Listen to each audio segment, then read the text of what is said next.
So for the last few years, China's been doing something that hasn't been done ever in modern history, which is to relink gold directly to its currency.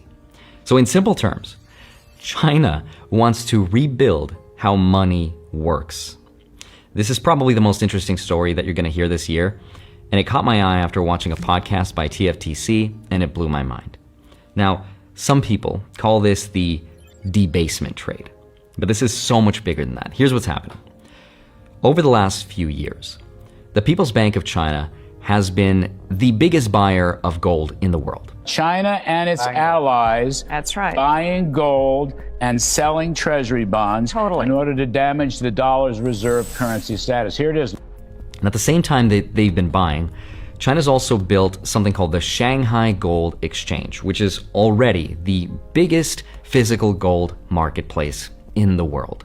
They just opened a new vault in Hong Kong, and they're building what's called the Gold Corridor, which is this network of vaults across the BRICS countries.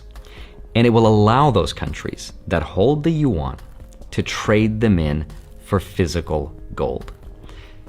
That gives China's currency something that the dollar lost a long, long time ago: trust, right? Because gold can't be frozen, can't be printed, it's much harder to debase, and it can't default the same way that treasuries and dollars can.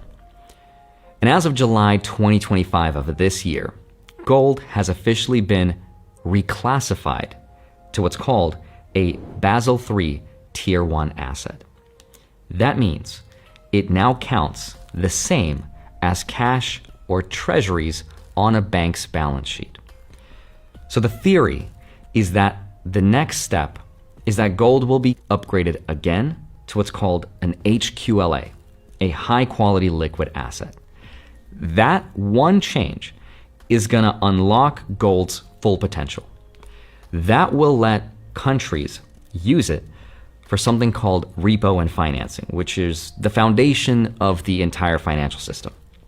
China has been systematically solving all the problems that countries had with using their currency. This is a theory of what's about to happen to the world. There's a parallel financial system that's being built right now to compete with dollars.